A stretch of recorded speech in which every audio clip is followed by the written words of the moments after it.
Eu acho que a gente está só na pontinha do iceberg da inteligência artificial. Eu cheguei início de 2020 para assumir o Brasil.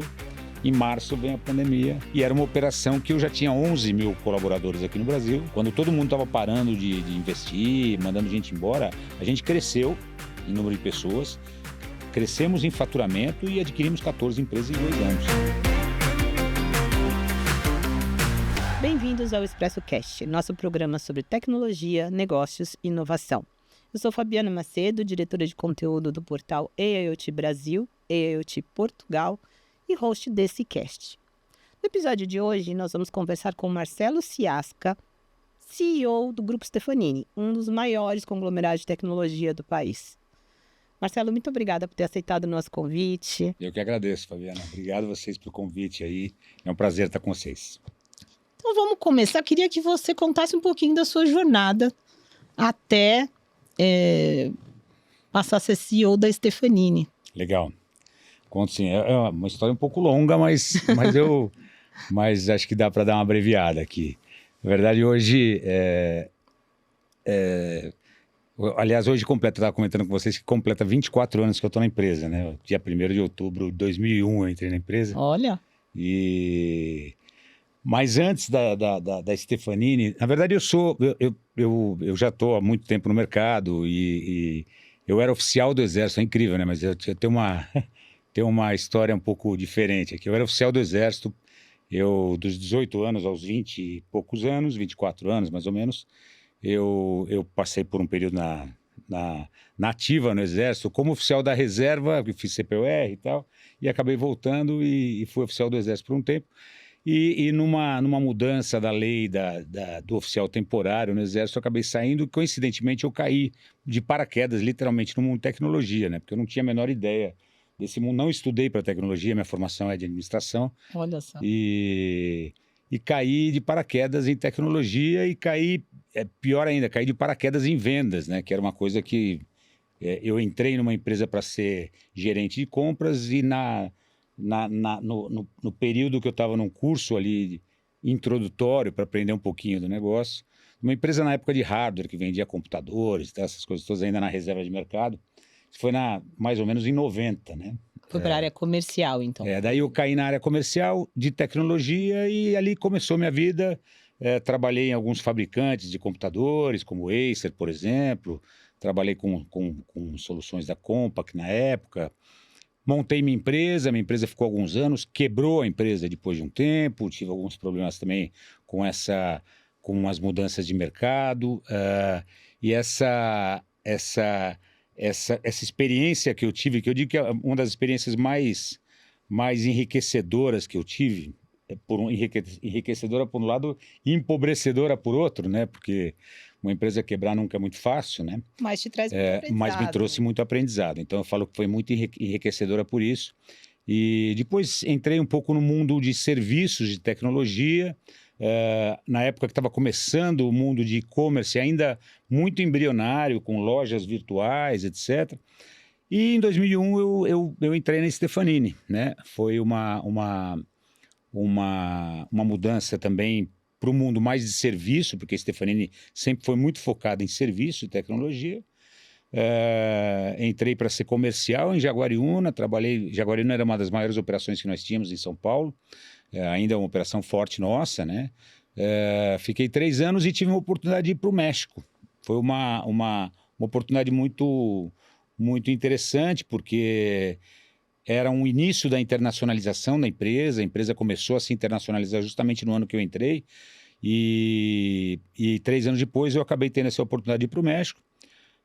Foi meio que um desafio importante também, porque era uma operação muito pequena, tinham 5, 6 funcionários. Eu fui para entender o mercado mexicano, por que a gente não crescia no mercado mexicano, sendo que era um mercado com PIB muito parecido com o brasileiro, fronteira com o maior mercado do mundo também de tecnologia, com grande possibilidade de exportação de serviços para os Estados Unidos, e a gente não aproveitava muito isso. Então, a empresa já existia lá há 3 anos e não se aproveitava muito. Uhum. E eu fui meio que por um período estimado aí de 2 ou 3 anos. O negócio acabou dando certo, a empresa acabou se desenvolvendo no México, a gente foi crescendo, criamos cinco unidades de negócios no país, né? Fiquei morando na Cidade do México, e depois nós criamos mais 4 operações em outras cidades, 2 fábricas de softwares na época. Em 2011 a gente já estava com quase 800 a 1.000 pessoas já na operação. E 2012 foi um ano que o Marco Stefanini fez uma mudança organizacional e acabou criando 4 grandes regiões. Brasil era uma região por si só, pelo tamanho e pela base da companhia. América Latina e Hispânica, Estados Unidos, ou Norte América, Ásia e Pacífico e Europa, né? Que era o que a gente tem mais ou menos até agora, né? E eu acabei ficando baseado no México, como responsável pela América Latina, como CEO América Latina. Nessa época e até hoje o Brasil não compõe essa região para nós, e fiquei de 2012 até 2019 como CEO da América Latina, criando o que também ainda não era uma região, não era uma organização de região, eram países distribuídos. Nós já tínhamos operações em 5 ou 6 países, os principais da América Latina.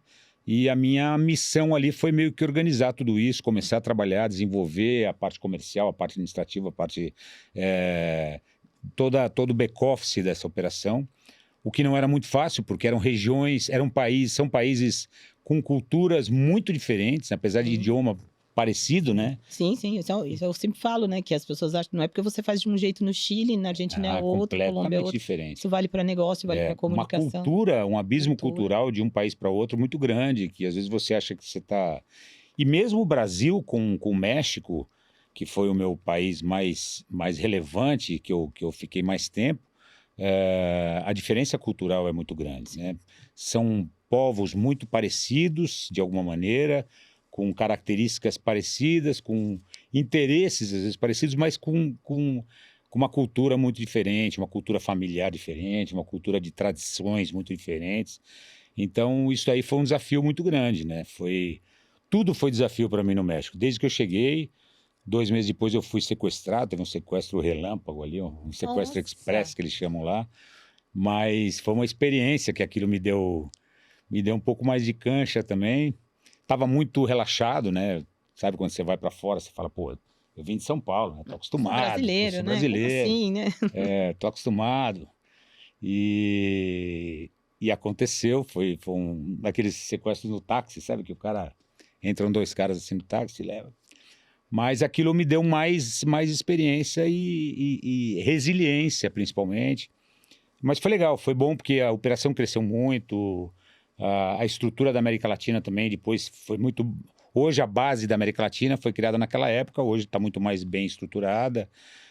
No final de 2019 eu voltei para assumir o Brasil, eu recebi o convite do Marco para assumir o Brasil, e é o que eu estou fazendo até agora. Foi o primeiro grande desafio da minha chegada no Brasil, já antecipando um pouquinho, talvez alguma pergunta, mas foi a pandemia, né? A pandemia, eu cheguei início de 2020 para assumir o Brasil, em março vem a pandemia, e era uma operação que eu já tinha 11.000 colaboradores aqui no Brasil, contra 3.500 que eu tinha na América Latina. Então, sendo que na América Latina eram operações menores, com cada operação tinha um country manager, e eu responsável pelas regiões. Aqui eu sou o responsável pelo Brasil, então o desafio foi ainda maior. E o que aconteceu nessa época? Como é que a empresa ela continuou crescendo?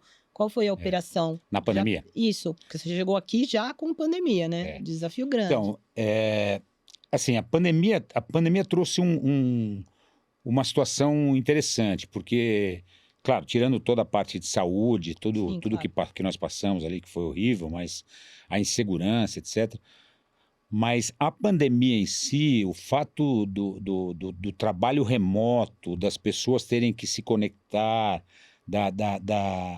das compras online, do comércio eletrônico, que as empresas não estavam estruturadas, ou poucas empresas estavam estruturadas, a questão de segurança da internet, de transações online.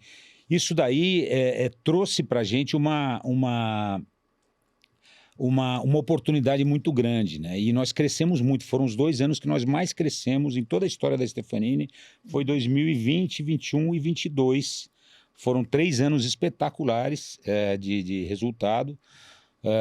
E não foi só nosso, eu acho que o mercado de tecnologia em geral Sim, teve todo esse mundo movimento, teve né? que se adequar, né? E aí, Todo mundo. as empresas tiveram que investir em coisas de uma maneira que eles não faziam antes, para também promover o trabalho com segurança. E assim, e aí culminou um trabalho que nós vínhamos fazendo há bastante tempo, porque só para abrir um parênteses também, a Stefanini, ela vem...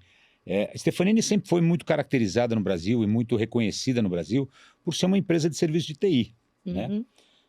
Sempre foi muito da...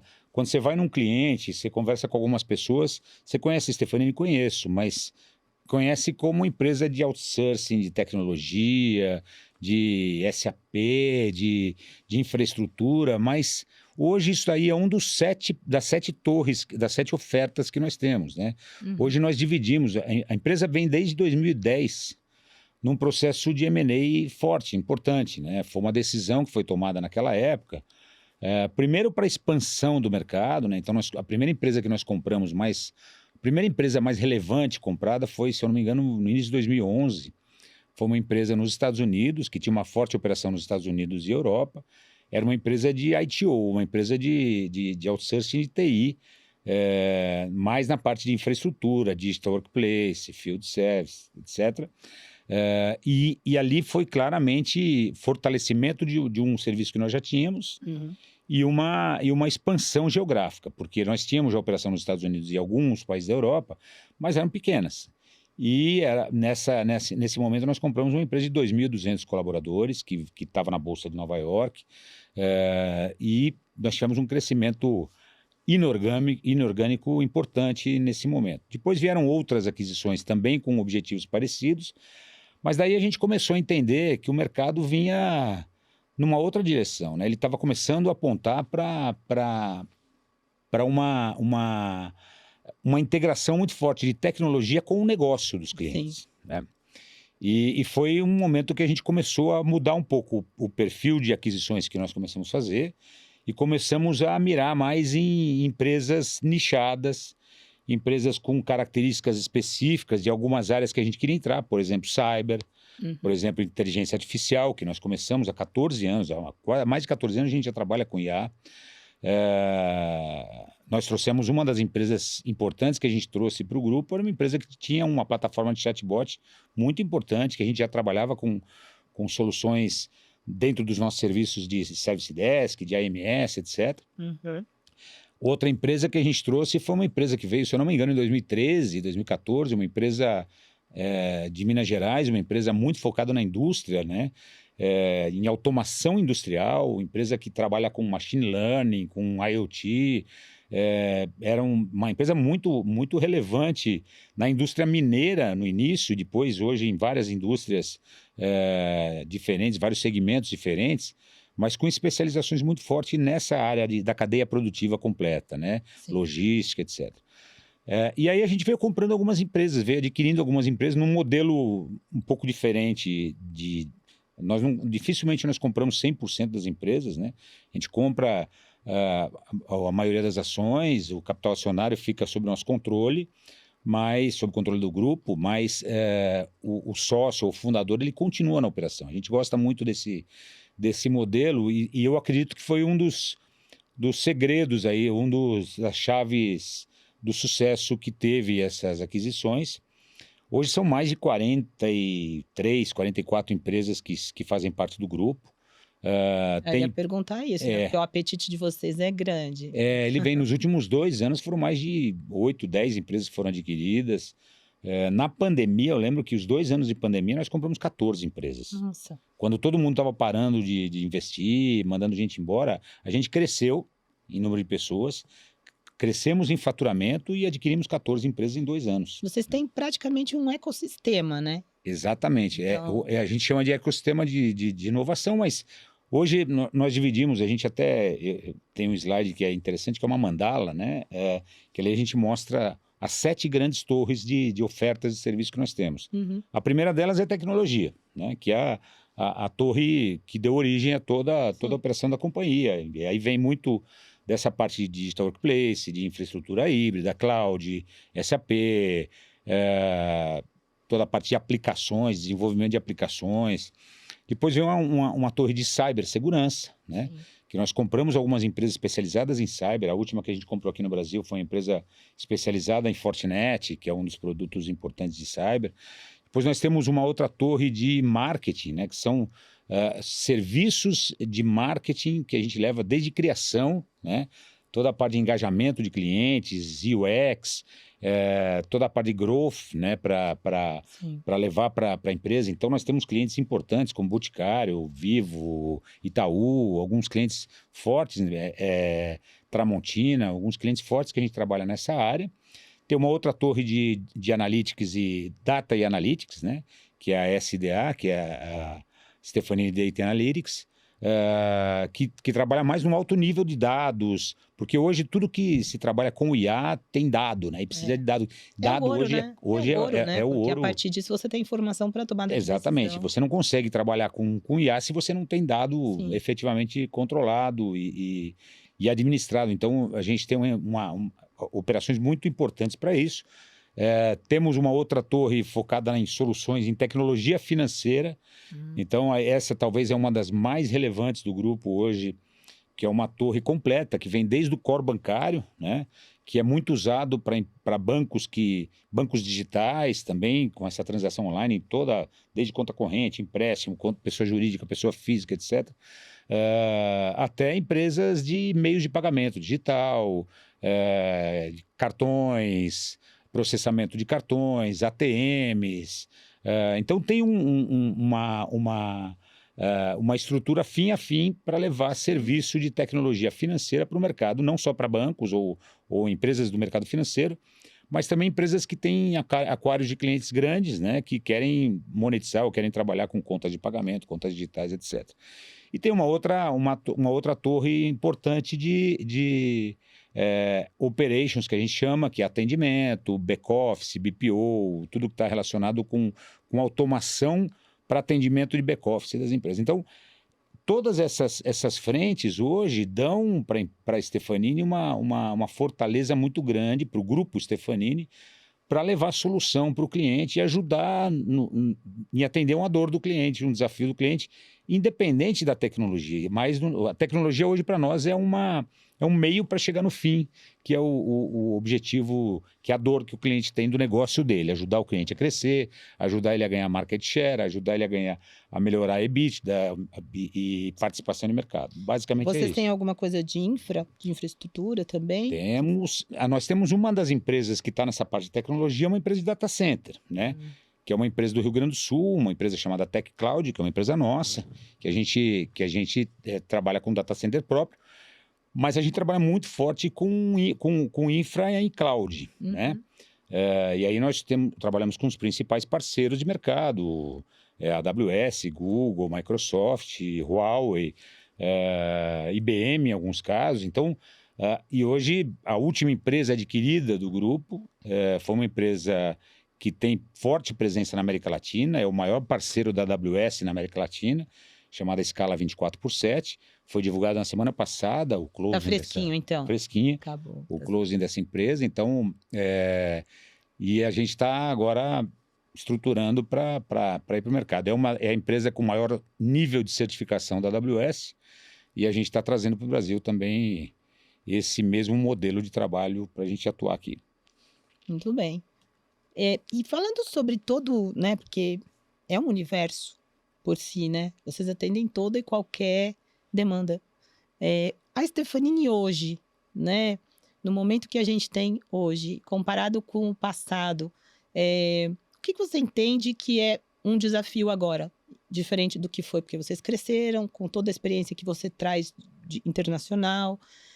O que você acha que hoje é um grande desafio aí? Porque tecnologia está em todo lugar, né? E até a gente conversou sobre, às vezes, a banalização da informação, né? Como é que você vê? É uma boa pergunta.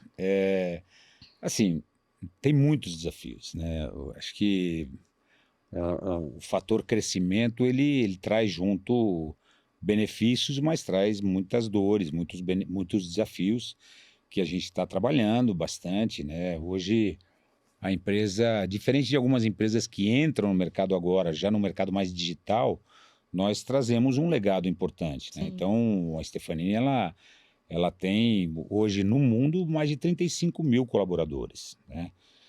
No Brasil, são 18 mil colaboradores. Então, 60% da nossa receita, ela vem de fora, não vem do Brasil, né? Uhum. Então, esse crescimento, essa distribuição, mais de 46 países que nós temos operação. Nossa. Então, e ainda é uma empresa privada, uma empresa de capital privado, 100% capital fechado. Então, uma das dores e desafios que nós temos com esse crescimento é a organização, é a gente realmente fazer com que aquele legado continue forte, com que a gente fortaleça cada vez mais a atuação no mundo original da empresa e, ao mesmo tempo, a gente tenha uma atuação muito forte e relevante nas áreas que a gente está atuando, que são áreas relativamente novas, que são essas áreas de negócios, né? E para isso a gente vem trazendo, e que aí não deixa de ser um grande desafio, né? Talvez é o maior desafio do mundo de tecnologia atual, né? Nós passamos por várias fases aí e mudanças importantes ao longo desses anos todos, desde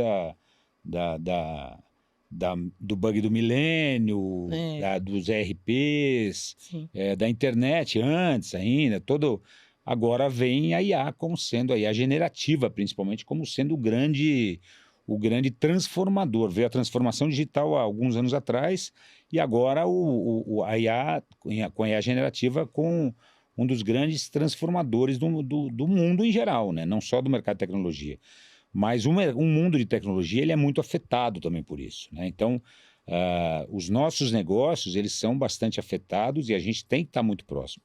E por isso a gente vem... Como a gente já trabalha com IA, não é uma coisa nova para a gente, há mais de 14 anos que a gente trabalha com IA, desde que que foi lançada a IA generativa, de que apareceu IA generativa com o GPT, etc., a gente começou a investir muito forte, né? Tempo, dedicação, dinheiro em desenvolver essa prática do uso de IA dentro da nossa corporação, né?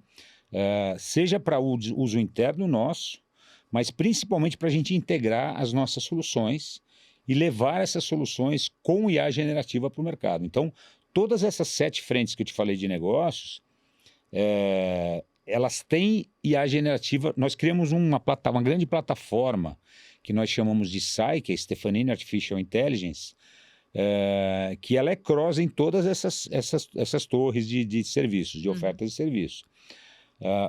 Uma das mais importantes, obviamente, é na parte de desenvolvimento de aplicações, porque o desenvolvimento de aplicações é uma das áreas mais afetadas com IA generativa, né? Onde mais se espera de ganho de produtividade, onde as empresas estão olhando muito reduções de custos, etc. Muita gente ainda não sabe nem o que fazer, mas eles só sabem que eles têm que reduzir e o número mágico deles é 30%, porque os caras... Agora o conselho, acho que, das empresas fala que tem que reduzir 30%. E 30% é o número que todo mundo fala. Mas não é bem assim, né? Na verdade, hoje nós temos uma plataforma muito robusta, que é o SciApp, né? Que é do nosso SciLibrary, que o objetivo dele é justamente acelerar o processo do ciclo de desenvolvimento, desde a criação de história de usuário, ou conversão de códigos, até desenvolvimento, testes unitários, que a gente tem tem trazido ganhos de produtividade muito relevantes para muitos clientes nossos, trabalhando de forma gerenciada, com squads gerenciados, trabalhando com a plataforma dentro dos nossos projetos, e isso tem sido muito, muito bem visto e bem quisto, né, pelos nossos clientes e pelo mercado em geral. E também na parte de marketing, criação, que é muito utilizado, cyber. Hoje o nosso SOC é 100% digital, 100% com IA generativa, desde a parte de identificação de possível ataque, falso positivo, etc. Nós temos uma solução também que está relacionado com mundo financeiro e cibersegurança, que é o Online Fraud Detection, né, que é uma solução muito importante. 90% das transações financeiras hoje no Brasil passam pela nossa solução de OFD, que detecta transações fraudulentas no online, né? Então, isso é muito importante e muito relevante. Então, enfim, os desafios são enormes, desafios da IA, desafio do crescimento, desafio de pessoas, né? Porque Sim. o desafio de pessoas, a pandemia trouxe também um agravante, né? Porque a partir do momento que as pessoas trabalham remoto, elas começaram a ver oportunidades em todos os lugares. Isso é ótimo, né? Nós também abrimos muito o nosso horizonte, deixamos de contratar só nos grandes centros e passamos a contratar pessoas que estão em centros distribuídos pelo Brasil inteiro, em áreas distribuídas pelo Brasil inteiro. Hoje nós temos contratação em mais de 1.000 cidades diferentes pelo Brasil, né? Cidades que a gente nem tem operação, mas que tem gente contratada. Só que isso trouxe um benefício muito grande naquele momento, que estava todo mundo remoto, e agora está trazendo um desafio muito importante, que não é só para nós, eu tenho certeza que todas as empresas têm isso, que é a volta, né? Porque já as empresas estão, você viu o caso do Itaú recentemente, né? E de outras empresas, mas as empresas estão sentindo a necessidade de começar a ter as pessoas mais próximas, né? Voltar para o presencial, né? Voltar presencial, minimamente um híbrido mais forte, mas com controle de produtividade, porque é importante, as pessoas podem até ter mais flexibilidade, que eu acho que é um benefício que esse pandemia movimento trouxe, né? Exatamente. Mas tem que ser uma coisa administrada, né? E aí, pensando nesse ecossistema enorme que vocês têm, quando vocês vão adquirir uma empresa, né? Eu sei que vocês têm um programa para poder dar uma mentoria para essas empresas todas que vocês estão adquirindo, que você mesmo já citou, que vocês mantêm a gestão e entram dentro de um programa de crescimento. Você pode explicar para a gente um pouquinho por quê?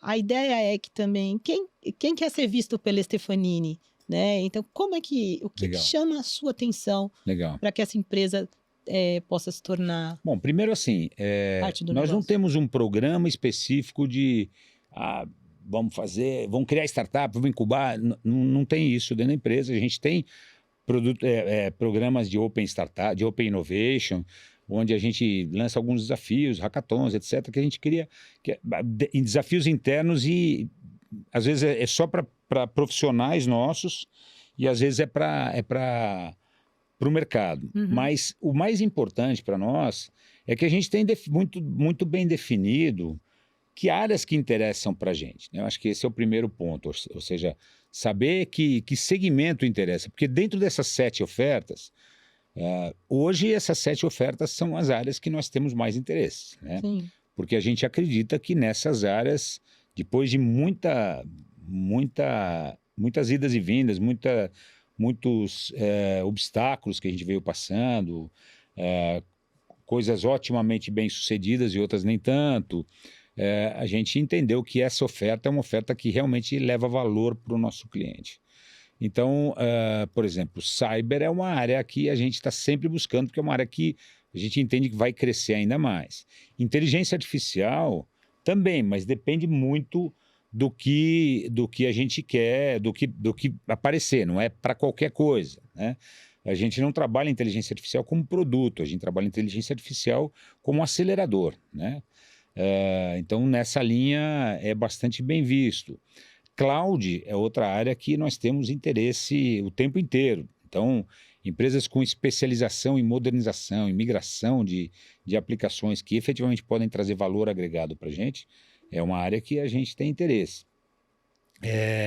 Então, algumas áreas, dados, são áreas que a gente tem realmente interesse o tempo inteiro. Marketing também, né?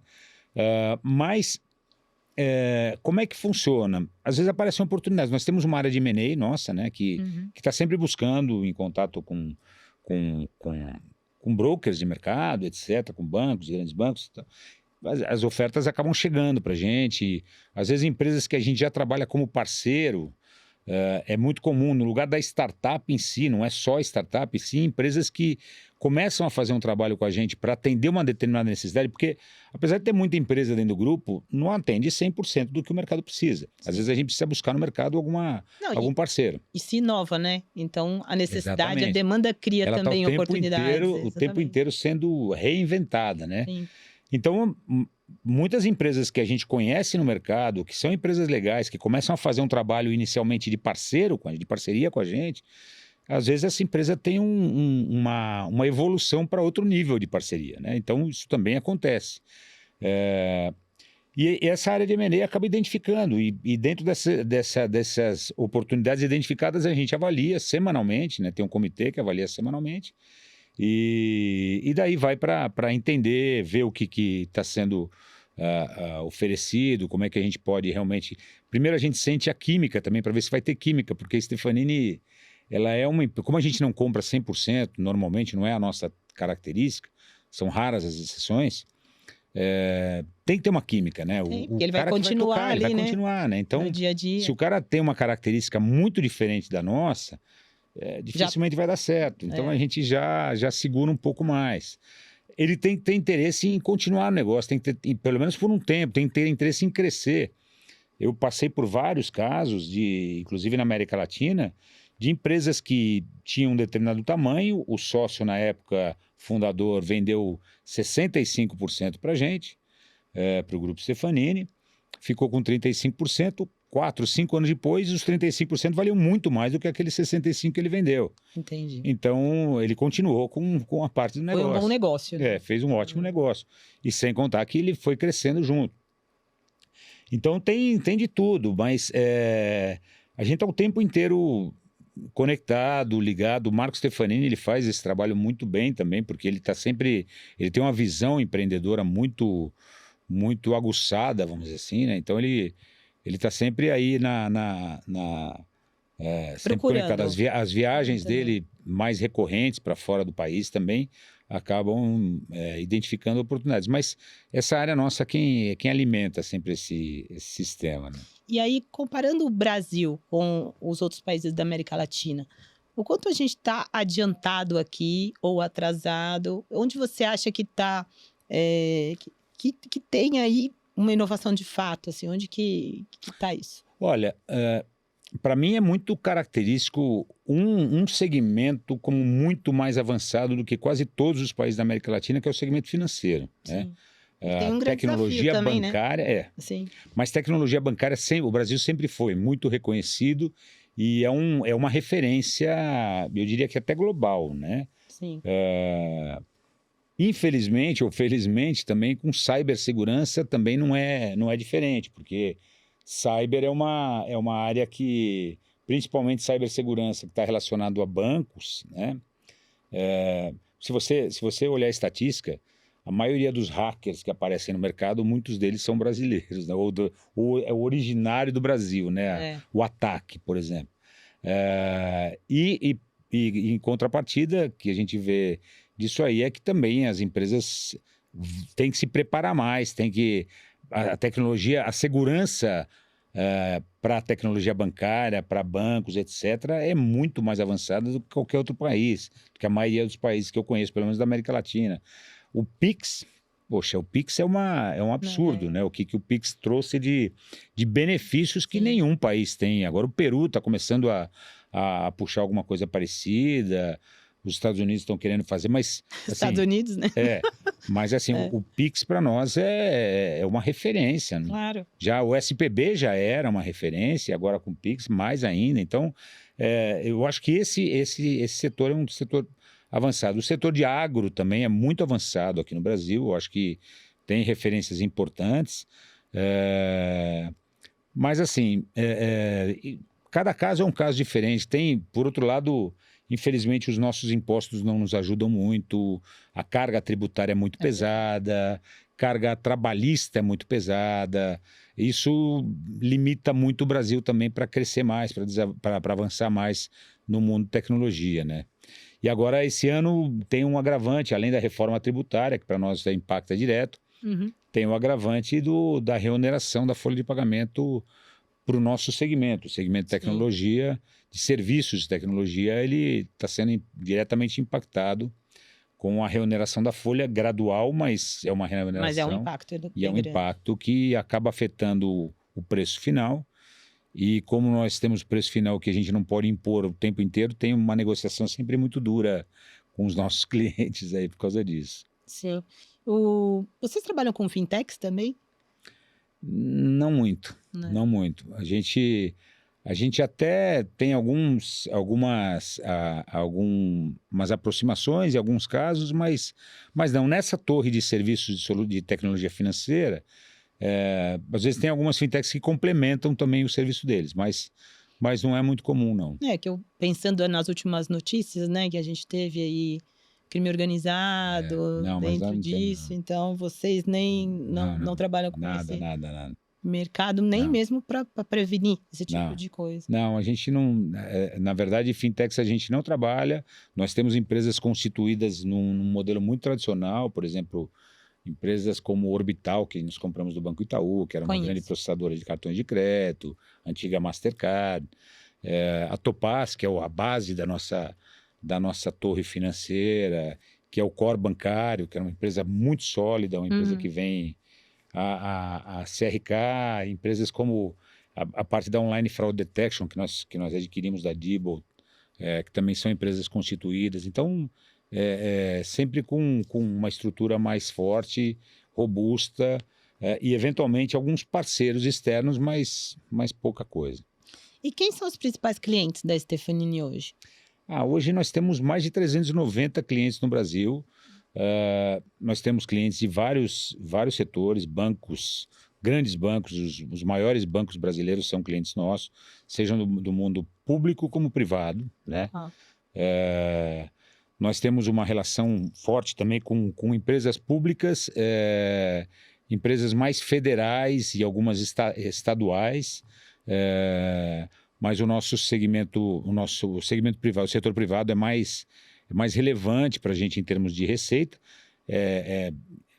O público também é importante, mas o privado acaba sendo maior. E dentro do privado, os grandes bancos privados, grandes indústrias, telecoms, as principais telecoms que estão aqui também são clientes nossos. Então, nós temos de tudo um pouquinho aqui. É uma característica muito interessante da Stefanini, é a distribuição do nosso faturamento, e ele não é nada centralizado, né? Então, isso é muito importante, porque a gente não depende de uma única empresa nem de um único setor. Então, às vezes, um determinado setor da indústria, um segmento da indústria não tá bem, mas outro está bem, né? Então, por exemplo, o retail a parte de varejo não é um segmento que está no melhor dos momentos deles, mas banco vai bem, né? Algumas empresas de consumo também, de bens de consumo, estão indo muito bem, outras menos. Então, assim, a gente tem uma distribuição muito grande. O setor financeiro ainda, o segmento financeiro ainda é o maior por conta do volume que esse setor compra, né? Eles são muito fortes em termos de volume, mas representa uma parcela não muito grande da nossa receita. E se a gente distribuir por cliente, o nosso maior cliente hoje, o número 1, ele representa 8% do faturamento da empresa. Bom, não fica na mão de ninguém. Não fica na mão de ninguém. E outra vantagem é o fato da gente estar distribuído por regiões. Né? Então, o Brasil esse ano está mais difícil do que, por exemplo, a Europa. Os Estados Unidos também estão num momento complicado, mas a América Latina está avançando bem em alguns países. Então, a gente sempre tem, às vezes a Europa está ruim, mas os Estados Unidos está bom. Então, sempre tem algumas mudanças aí importantes de humor, né, do mercado, e a gente vai acompanhando aí, vai equilibrando. Parte do negócio, né? Dia a dia. Melhor aqui, puxa ali. Um ponto importante que eu queria falar com você você lida com diferentes profissionais, né? Qualificações profissionais. O que você acha que vai ser, dentro desse grande mercado em que você atua, a melhor preparação, o profissional mais disputado? O que ele deve procurar para estudar? Como é que ele deve se formar? É difícil responder a sua pergunta, Fabiana, mas, assim, o profissional hoje que está nesse mundo de inteligência artificial e dados, principalmente, ele tem uma tendência a ter um nível de valorização mais alto, né? Mais relevante, mais forte. Assim, aquelas profissões que são muito repetitivas, que são facilmente substituídas por IA, essas não são muito aconselháveis, né? Mesmo um programador tradicional, ele vai ter mais dificuldade. Isso não significa que todos os programadores vão perder emprego, não tem nada a ver. Mas o programador ele vai ter que começar a entender um pouco mais como trabalhar com a IA aliada, né, de aliado. Porque um dos grandes problemas da IA hoje não é só a mudança rápida que ela tá trazendo com essa onda, esse tsunami, não é nenhuma onda que está vindo agora, né? E sim a resistência de pessoas dentro das corporações. Porque, primeiro que assim, a implantação de IA, e a gente tem experiência própria, ela tem que vir de cima para baixo. Ela tem que vir desde do nível mais alto da organização até o nível mais baixo da organização. Tem que estar realmente incorporado que a IA ela vai mudar a vida dos nossos profissionais, dos nossos negócios, dos nossos processos. Então, as pessoas têm que realmente entrar a fundo para entender. Então, o programador que sabe programar com o uso da IA, criação de prompts mais elaborados, etc., esse vai ter mais vantagens em relação àquele que só programa, né? O tester também é outro cara com mais dificuldade, porque teste é uma das áreas que maior ganho de produtividade a IA generativa está trazendo, né? Quase 80% de redução quando a gente fala em teste. Mesmo as profissões mais de back-office, advogado, profissões mais administrativas que também têm processos muito transacionais que são mais repetitivos, esses daí estão com os você dias aprende contados, a trabalhar né? como aliado ou perde o emprego. Eu gosto de dizer que você não precisa ter medo da IA, porque você não vai perder o emprego para a IA, você vai perder o emprego para quem sabe usar IA, né? Então esse é o grande ponto. Então, mais ou menos por aí que vai na minha opinião, né? Eu posso estar completamente enganado porque eu não tenho bola de cristal aqui, mas... E as coisas estão mudando tão rápido que você não consegue prever nem o próximo mês. Exatamente. Né? Bom, para a gente finalizar, que eu já tomei muito do seu tempo aqui, eu queria que você falasse um pouquinho o que você espera da tecnologia dos próximos 5 anos. O que você acha que vem por aí? É uma pergunta difícil essa eu só faço pergunta difícil. Você deixou a pergunta mais difícil pro final. Assim, eu não... Outra vez, eu não tenho como prever a tecnologia. Mas assim, alguns movimentos que eu vejo, que eu acompanho e vejo o que tá acontecendo. Primeiro, o movimento de nuvem, né? De cloud. Isso é um movimento absolutamente... cada vez mais forte, a necessidade de armazenamento, seja em nuvem pública, nuvem privada, ela cada vez está mais forte. Aquela tendência das empresas levarem tudo para a nuvem de uma vez só e tirar tudo do data center próprio também eu acho que não é mais a tendência natural. A gente vê um meio do caminho entre as duas coisas. Obviamente, inteligência artificial, eu acho que a gente está só na pontinha do iceberg da inteligência artificial, apesar de todas as mudanças que a gente está vendo, mas por enquanto ela só está dando pouca coisa de ganho de produtividade real, é mais perfumaria, você vê muita coisa e tal, mas eu acho que daqui para frente ela começa a trazer mudanças muito significativas na forma como se aplica a saúde com IA generativa,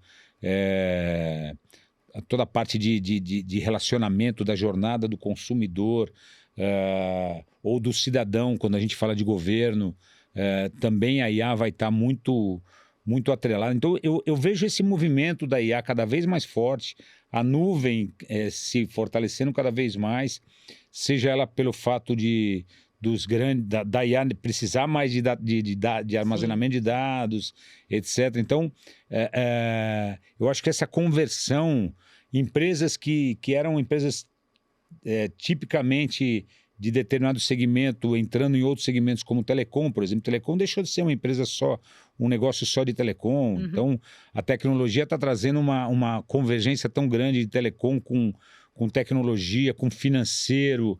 Então, você vê empresas de telecom vendendo soluções de seguro, financeiro, etc., integrando tudo isso.